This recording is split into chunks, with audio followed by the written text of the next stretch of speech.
You are listening to Not on the Payroll right here at KJAS.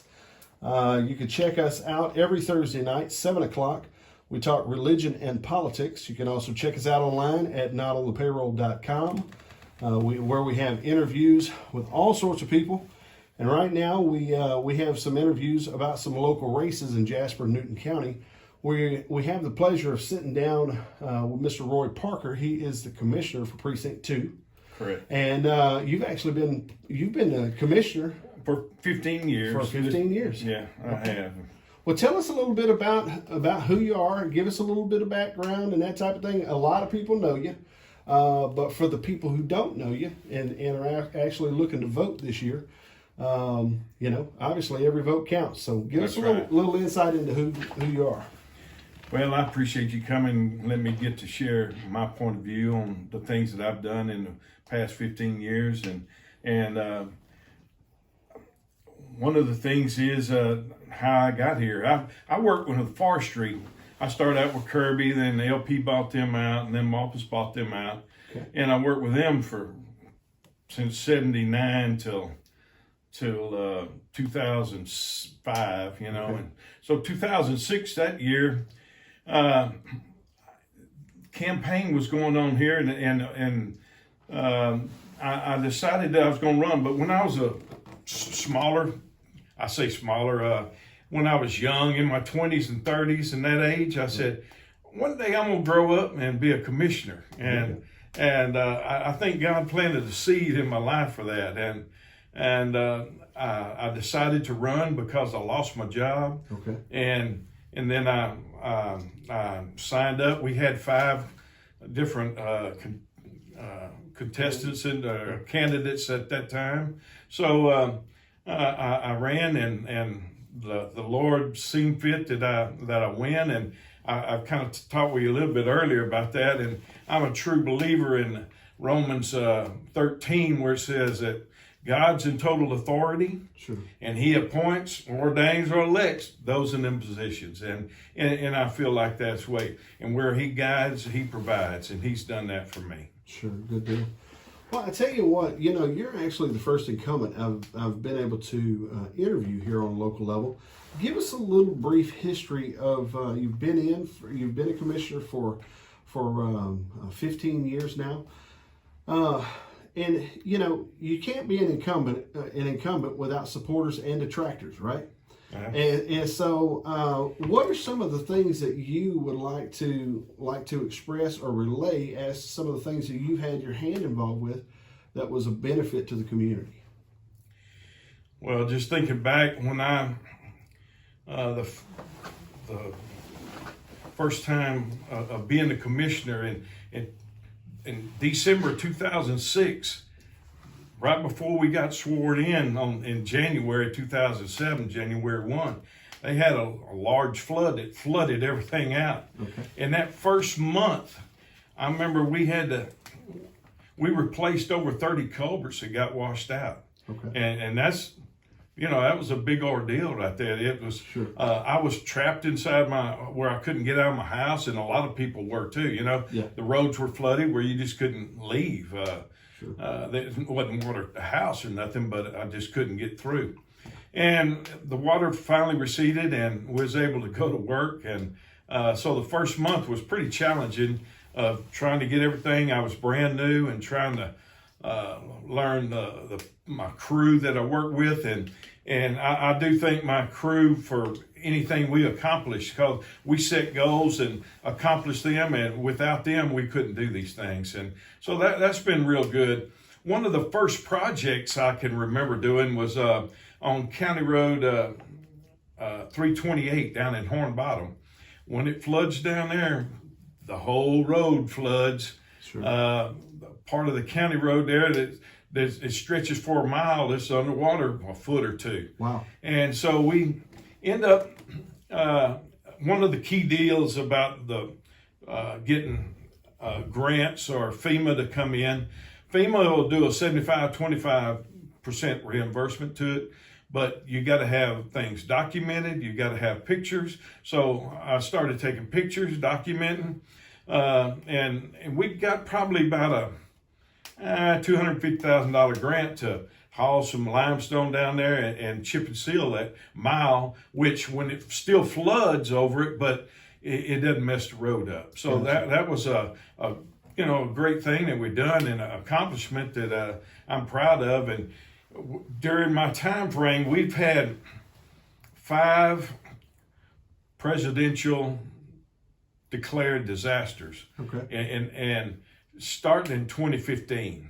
And that's a lot. That's a lot of flooding, and all of them were dealing with floods, and we've been getting a lot of rain, and we've had a lot of destruction. And like I said before, documentation, and taking pictures and writing stuff down, and being able to estimate what it takes to fix it, like what kind of material to use, the cost of material, how many man hours it's going to take, what equipment to use. So putting that all together and then estimating what it's going to be.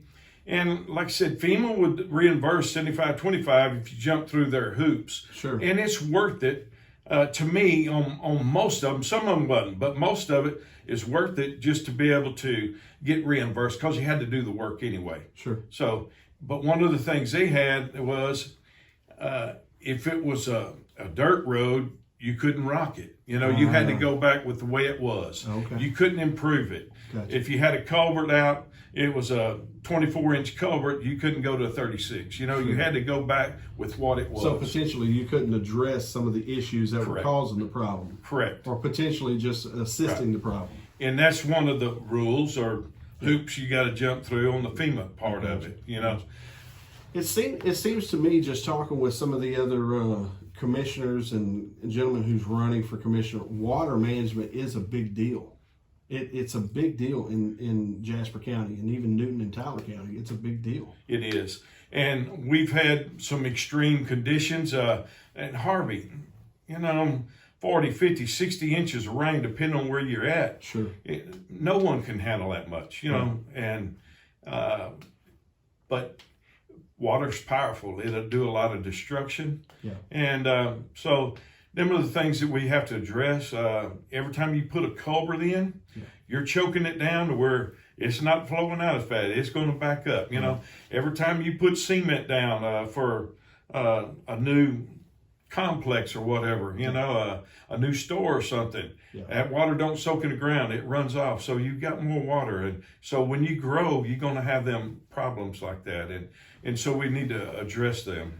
So beyond fixing the road, what road was that again that you guys?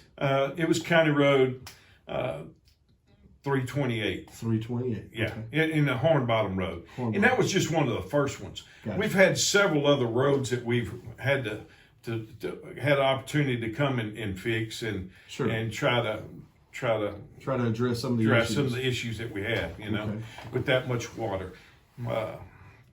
Even this last year, it rained all the way through the end of August. You really couldn't do any projects or anything because it rained all the time. And then right there toward the end, up in Brooklyn area, one Friday they got 12 inches, and then the next Friday they got another 12 inches. So, you know, it does a lot of destruction, and sometimes it's not the same area.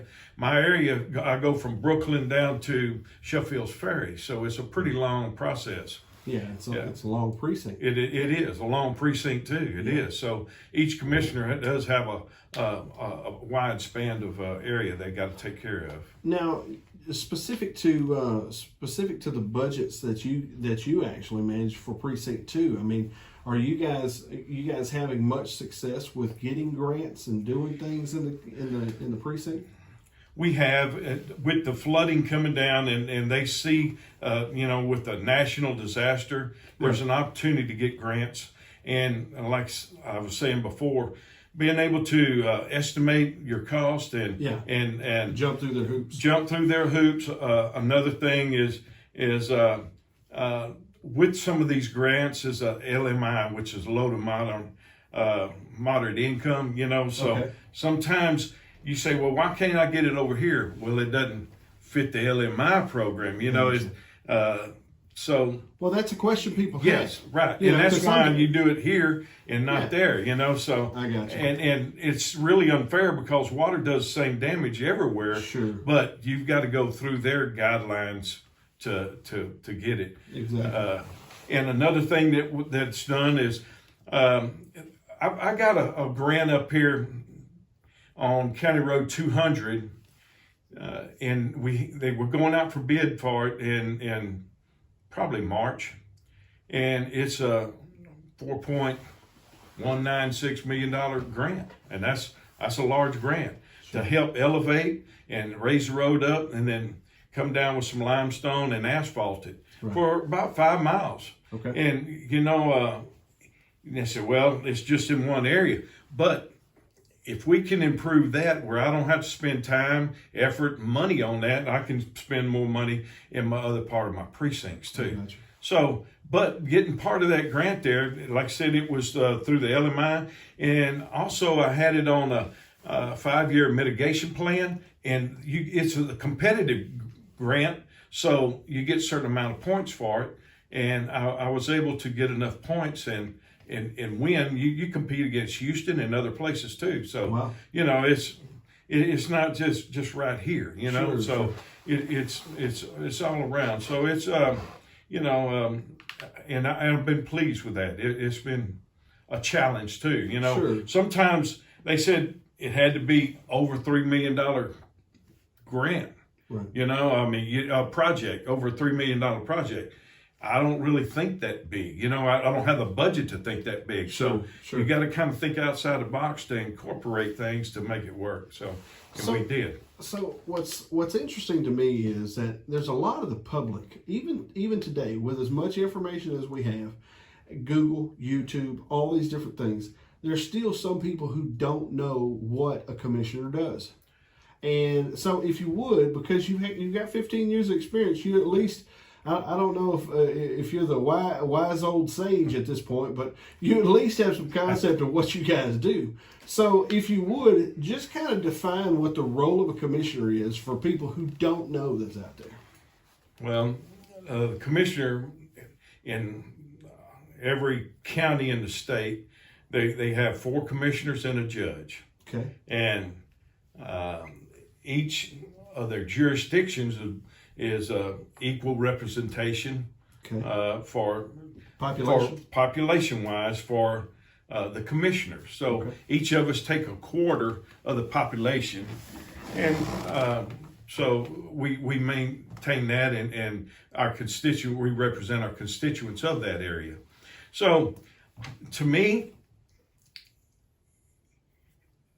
probably 90% of my job deals with we maintain and manage the budget and all the contracts and things of the courthouse. For every contract, even like the sheriff's office or the DA's office or whatever, if it comes through the commissioner's court to maintain that and manage that. And so we do a lot of that. To me, 90% of the job pertains to a lot of that, and probably but to get reelected, 90% is how you've done it on the roads. You know what I'm trying to say? Yeah. And because people are saying, why hadn't you fixed my road? And that's what they look at to get reelected. So and so I do have my crew that goes out, and if they need some help, I go and help them too. But they kind of know what to do. We talk about what we're going to do every morning. I show up every morning. We work from 7 to 3:30, so I show up there and we talk about what we're going to do, and then send them out on that. And then if they need some help, I'll try to help them. If not, I'll do what I need to do here too. So the biggest bulk of what a commissioner does is really deal with the contracts and things like that are before the court. That is, and we have meetings and dealing with the grants that's going on, and the different projects it's got. Right. So it pertains to that too. Okay. Yeah. If you were going to just kind of look at a highlight reel just over the past, I know you got a number of roads and things. What are some things you're really proud of over the last 15 years that you've been able to have your hand involved in? Well, one of the things is I've got 161 different roads in my precinct, and probably it's like 128 miles of it. Okay. And we've already, I say already, we've resurfaced or made just about half of it of a hard surface, some kind, either chip and seal or asphalt or wrap material or oil sand. We've improved them. Some of them were already like that, and we've shaped them up again. You know, they might have been real in bad shape, and come back and did a overlay and a asphalt over top of it. So, you know, I've done that. Every road that we have that's going to a house, we've rocked it. You know, so and I'm proud that, you know, they can at least have some improvement on their road that they have. So them are some things that we've done. We do have several projects that we've done. Probably one of the most ones that I'm proud of is our annex building. It was a $5.1 million grant project that we, like I say, being grant, these are monies that taxpayers didn't have to pay for. Right. And it made a place where we can go and utilize in time of disaster. We've got our EOC there, and you know, for hurricane response, and that was good. We had the EOC, the mediation center. We've sheltered first responders, like someone from Bridge City. Right. The first responders, right, when the head of the storm coming in, they'll come up here and stay the night and then go back. So we've sheltered DPS in there during these time frames. The Army, you know. Yeah. So it's been good for that. The COVID-19 testing was able to do in that center. Yeah. And we had one of the first hubs in the state to dish out and do the vaccines too. Really? So that was pretty neat, you know, to be able to do that, because it's helping the community and our citizens. And sure. It's a public information center. We've had the ag extension in there, and they've done 4-H things in there. They have a nutritional training in there. We've got a kitchen in it to where they do some cooking and stuff in there. So right, that's things out for the community. It's also been a place for voting for the elections, where all the votes are brought in and tallied there. But we also use it as our early voting spot and a spot for a Holly Springs box too. Okay. So that's been a great project that we got done with a little bit of cost to the taxpayers. Most of it was from a grant, and nice. And so that's been a great deal there. Okay. Well, so, you know, like I said earlier, you know, when you've been in, you know, as an incumbent, you'll have friends and foes over time. What's kind of a message that you would like to put out there to maybe not your foes, but maybe some of the people who don't agree with you, or maybe some people who are maybe considered opposition on some level? What's kind of a message you'd like to put out to that group of people? Well, when you said some opposition and stuff, I think first thing that jumped to my mind was our court. I call our court a Christian court. Okay. And it's not that we're all believers, we are, right, but we can disagree without discord. Okay. And if I disagree with them, I'll share why. We'll vote, and whichever way it goes, that's it. You know, it's kind of over with then, and the majority wins, and we don't talk about it anymore. We go forward, and gotcha. And I think that's a great asset. But when you're talking about just around for anyone else that might have difference of opinion and stuff, I try to be equal and fair with everyone. What I can do for one, I can do for everybody. Okay. So I try to keep that concept in my mind, and anytime anyone calls, I'll return the call. I'll try to get back with them, and I'll see them in Walmart sometime or something and say, man, I'm glad I seen you. You need to come do this on this road here. I said, I'll try to remember, right. But sometimes I forget. If you could call our office, it's got a record of your telephone number and stuff, and I can get back with you and all that. And said, well, I forget. I said, well, sometimes I do too, but I'll try to remember, and I usually do. I'll write it down, or I'll call my office and leave a message. But we've got a program that anytime someone calls in, we can write it in that program and kind of keep tally of it and when we got it fixed and stuff like that. So sure. Okay. So I know there has been a lot of talk about the insurance situation for maybe employees. Can you address maybe some of those things that, of just kind of what the situation is? I'm hearing stuff about grandfathered in, not grandfathered in, these types of things, that insurance is high, right, and this type of deal. Can you address some of that for me? Well, one of the things that happened was Obamacare come out, and in 2015, they said that you had to give them these benefits. So we had to go and give more benefits than what we normally had. Talking about the county The employees. county employee, Okay. You had to follow the federal guidelines, so there was more benefits there that we had to offer up. Okay. And what we ended up doing, we offered more benefits there, and through attrition, we kept. They had a choice. They could go to the new one, and with the new one, it got to a point to where we couldn't afford to do the insurance for the whole family.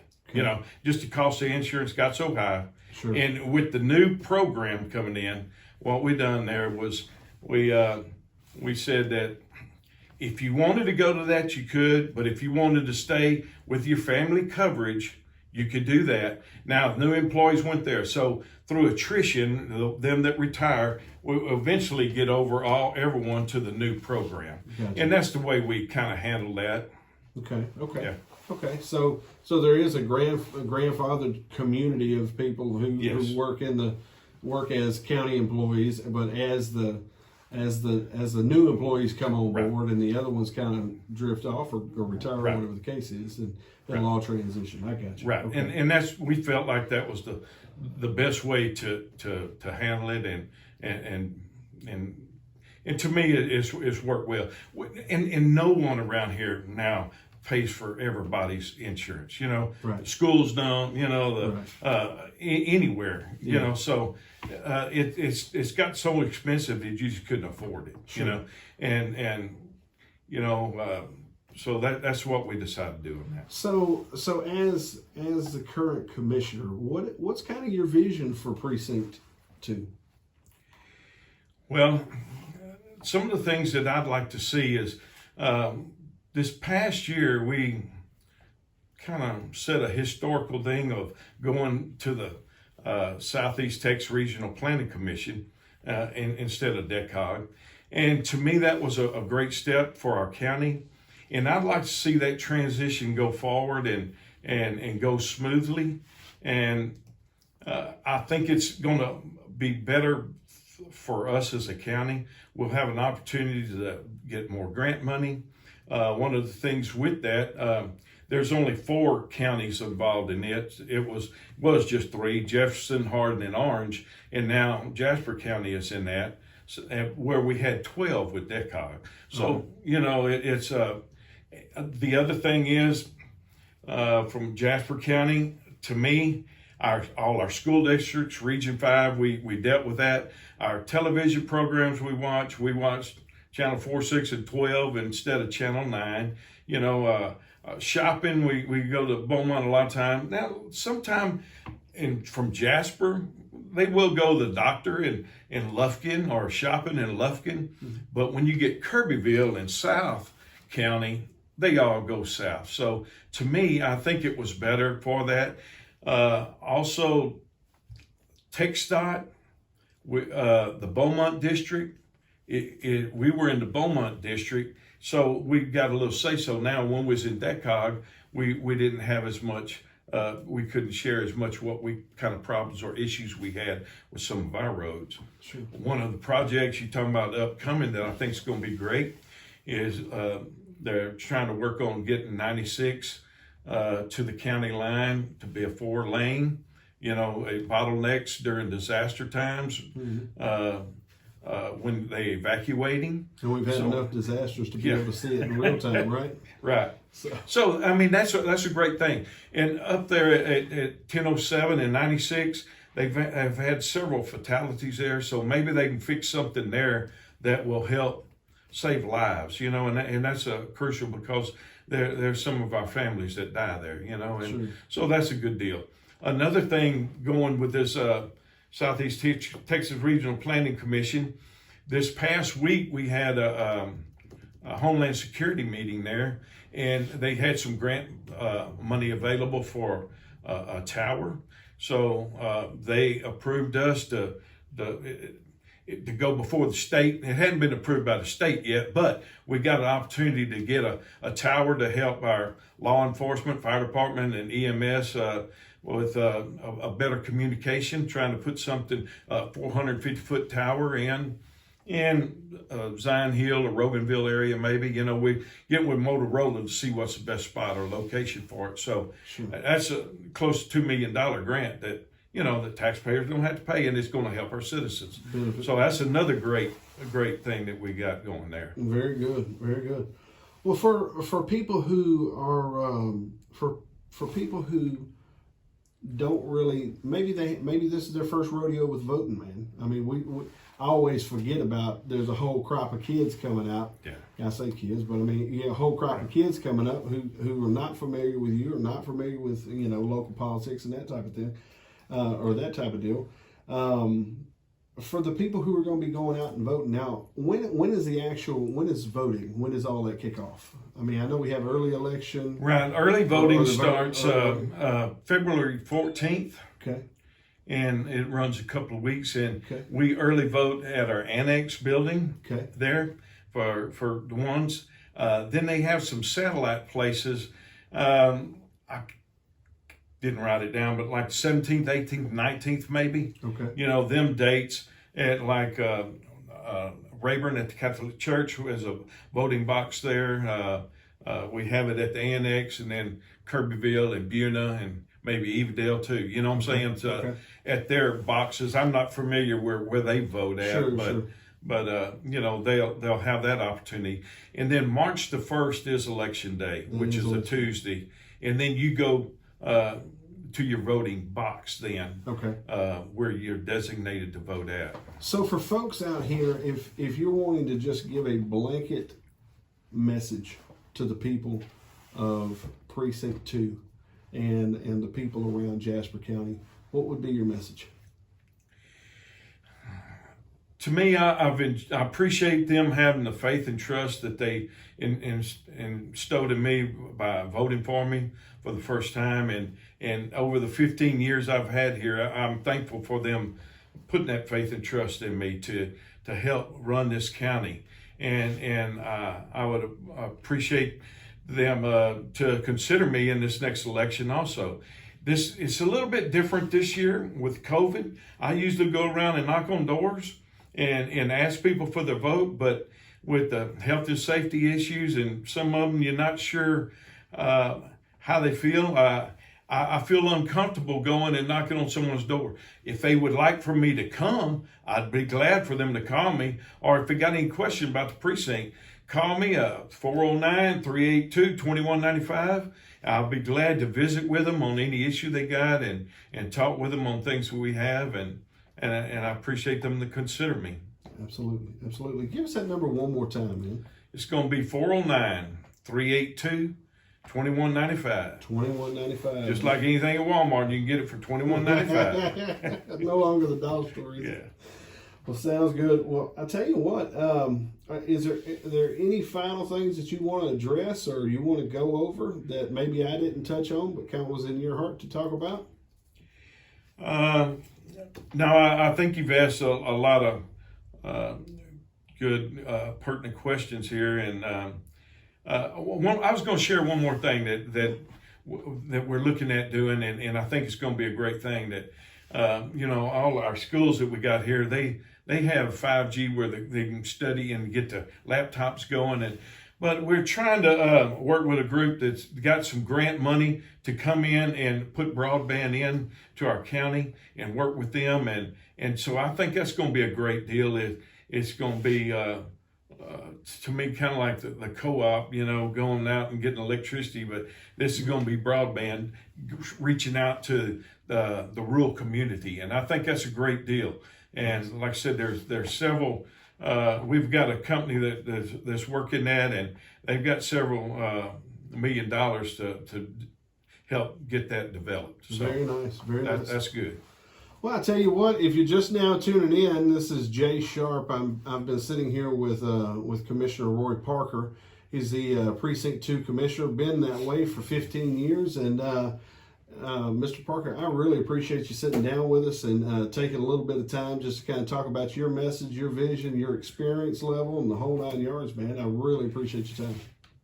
Well, I appreciate you coming and being here. Absolutely. But before I leave, I'd like to say thanks to my family too, that's to help support me and help me go through these things. My wife Laura and my daughter Jessie and her husband Henry and our granddaughter Lucy, and then Josie and Courtney and Jackson. And I got a sister-in-law that really helps me through these campaign times, Dorothy Parker, and I appreciate her.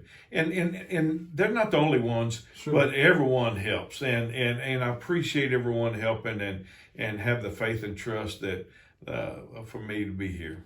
Once again, we really appreciate you taking time to sit down with us, and hopefully we can help get your word out a little bit. And good luck in the race, man. Thank you. I appreciate that.